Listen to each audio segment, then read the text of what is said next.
လုံးပဲမင်္ဂလာပါရှင်ချိုကိုကင်း channel မှာပြန်လဲကြိုဆိုပါရရှင်ကျမဒီနေ့တော့ကျမရဲ့ page လေးမှာကျမအာလူကလမကြော်လေးတင်ပေးထားတဲ့အတွက်ဥပကျန်အကောင့်ကနေပြီးတော့ကျမကိုအာလူတရုံမကြော်လေးတင်ပေးပါအောင်ဆိုလို့ကျမဒီနေ့တင်ပေးပါမယ်နော်အားလုံးပဲ like ပါကြည့်ရှုပေးကြပါအောင်နော်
အရင်ဦးဆုံးကျမအိုးပူလာပြီဆိုရင်စီထည့်ပါမယ်ရှင်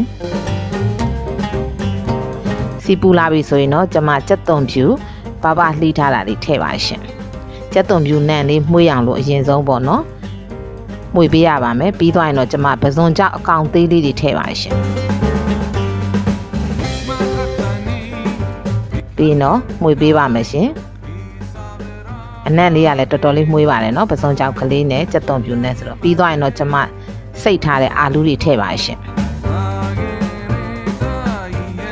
ပြီးရင်တော့နည်းနည်းလေးတမအောင်မှုေးပေးပါမယ်ရှင်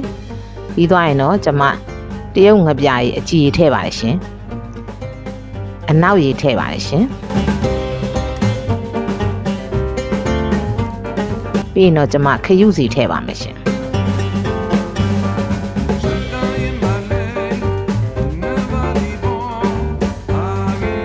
ပြီးရင်တော့အားလုံးသမအောင်ရောပြီးတော့မှုေးပေးရပါမယ်ရှင်ဒီအာလူကြော်လေးကလည်းထမင်းစားလို့ကောင်းပါတယ်နော်တငယ်ချင်းတို့ကြော်စားကြည့်ကြပါနော်ပြီးရင်တော့တေချာလေးပေါ့နော်မှုေးပေးပြီးတော့ခဏလေးအုပ်ထားပါမယ်ရှင်ဟုတ်ကဲ့ပြီးရင်တော့ဖုံးလေးပြန်ဖွင့်ပြီးတော့ဟိုဘက်ဒီဘက်ကလေးတွေမှုေးပြီးတော့နူးအောင်ပေါ့နော်နည်းနည်းလေးမှုေးပေးရပါမယ်ရှင်ပြီးသွားရင်တော့ကျမအရသာအတွက်ငပြားရည်လေးထည့်ပါတယ်ရှင်အချိုးမှုတ်ထည့်ပါရှင်ပြီးရင်တော့နှံအောင်မှုေးပေးရပါမယ်ရှင်တော်တော်ကြာကြာလေးမှုေးပြီးသွားရင်တော့ကျမရေလေးဆက်ဆက်ထည့်ပါရှင်အာလူလေးတွေနူးသွားအောင်ပေါ့နော်ရေဆက်ဆက်ကလေးထည့်ပါရှင်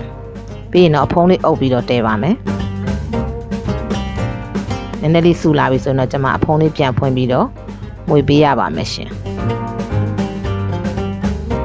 ဒီလိုနဲ့ပဲနဲ့ပေါ့နော်ဖုံးလေးအုပ်လိုက်ဖွင့်လိုက်နဲ့မှုေးပေးရပါမယ်ရှင်အာလူလေးတွေနူးအောင်ပေါ့နော်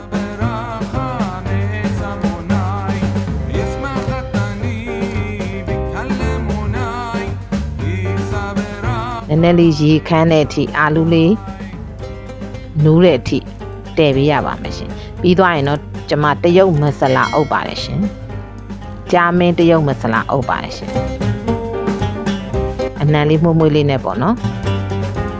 စားလို့ထမင်းမိန်ပါတယ်ရှင်အခုဆိုရင်တော့ရလောက်တဲ့အနေထားရှိပြီပေါ့နော်ရေလေးလည်းခမ်းသွားပြီအာလူလေးတွေလည်းနူးသွားပါပြီရှင်